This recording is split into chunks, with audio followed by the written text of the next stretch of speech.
By the time we got home last night, we were exhausted, and Trevor and Chad had an air mattress to share, but we didn't have a pump to blow it up with, so we blew up this air mattress by like steam power.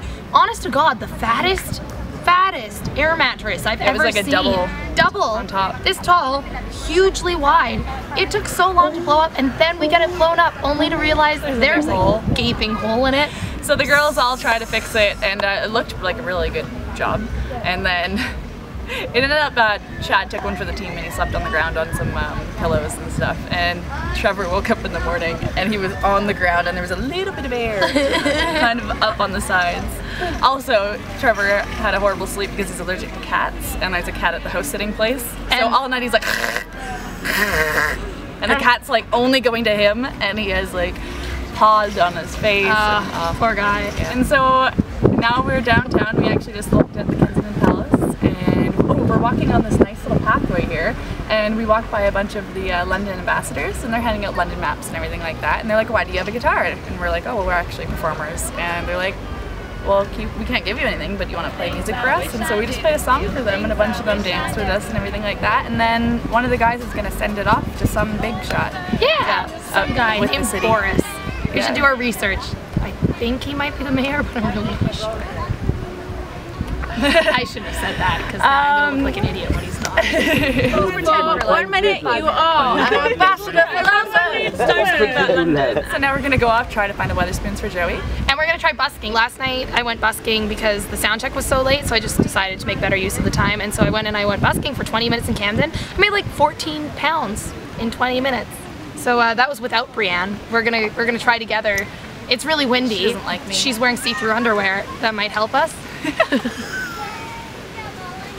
So I just went into Absolute Radio because we by chance passed it on our mission to find frozen yogurt.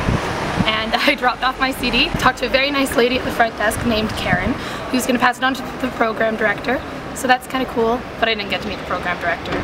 It was a little less cool than the time that Claire and I practically broke into Virgin Radio in Dubai. We found it. Not even like a whole bunch of tries or anything. Oh, I like that. It's like actual yogurt. Yeah, the vanilla's just really nice. I'm so mad. We found our way to Syria. It was just outside of King's Cross. We went there. It's a really cool place, actually. It was quite cute. They have free food, which was awesome for performers and for people who really came. good hummus and some carrots and fruit. That was awesome. And it was such a nice environment. It was just a dark kind of basement place. I mean, open basement place, and had CDs all on one wall. And there were a bunch of awesome performers that went before us. So happy to have seen them go, but it definitely made me nervous. I'll run fast as I can into the great wide unknown. Spend my life in garden and goose things are happening. There's not too much of me. We take up and wishes, hunger for the dishes. But wasting time on me. Facing, slowly sinking, wasting, crumbling like pastries, and they scream. The worst things in life come free to us. Oh yeah, we were shaking. Yeah, I get like little butterflies, you know, when you go on stage, but I was full on nervous. Didn't help at all that the whole audience was like an audience. They were all of musicians or friends of the musicians, and it's like.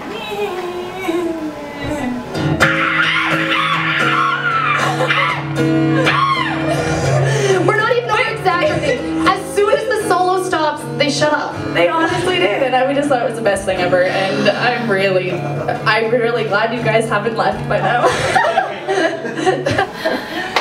They liked it though. That was good. Yeah, so it was really nice, and we had a good chat with our new friends. Yeah, we got to interview Russell and NK.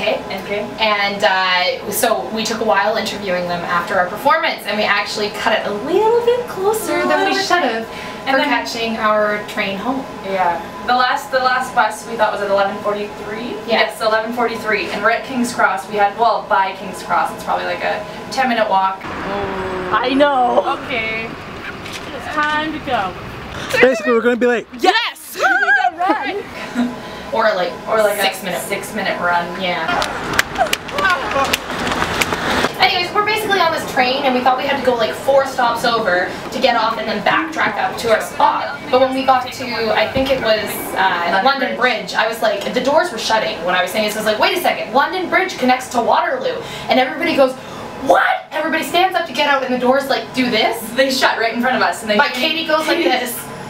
presses the open button as we're running out, and we had stopped the train, right? We're running out and Katie goes, fun fact, the door's open when you press open. So we're running through all the places, following the way out signs, and there's Chad, I believe, then Joey and Allison and Katie, and I'm in the back and they keep running, and I'm like, I should probably check the tube map because we have no idea where we're going really. So I stop and they're going up this escalator and I'm like... We're running up the escalator with my guitar. And I have my guitar still. I'm like, stop! As they're halfway up the exit elevator. And I'm like, the Jubilee line is behind us. And I kid you not, all of them actually looked down the escalator and they contemplated running down it. But they decided running up and then running down. And it wasn't even one of those short escalators. It was like one of those ones where you get in and you're like, maybe I'll take the stairs today. And you look up and you keep looking up and you're like, not happening. So this was one of those. We're halfway up. We have to keep running up. Our thighs are quivering anyways because we're all super out of shape and we've ran. And Joey's running with the guitar. I have bruises on my legs from it. So they run up and then they run down and then we run into the Jubilee line and we get on the train. We get to Waterloo and we're like booking it through Waterloo. Like on the way into the Waterloo station. Yeah, I think like the event just packed ended or people. something. I had to like hold my guitar like this and run up the stairs in a dress. I'm pretty sure half of the building saw my bum. Yeah, so we finally make it up to Waterloo to the station. We're checking all the boards, and then we see Shepparton still there. It's like 11:48 at this point, I think. We're dripping. We're dripping sweat. It's been like an epic 14 minutes or something like that. And we see Shepparton, stop to 11:57 departure. 11:57. We got there a whole like 9 minutes early. So we went and sat on the train. I mean, it sounded like obnoxious, like we sounded so obnoxious because we were all just like winded, super stoked we made the train, but also offended that we had 9 extra minutes and we didn't need to run that fast. I'm so thankful we did though, because if we had planned to go there for 11:57, we totally would have missed it.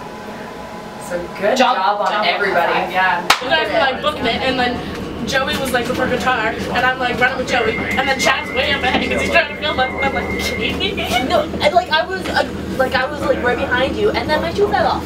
I know your shoe fell off, but I turned around and you were too far. I know. From behind, I was like, well, goodbye.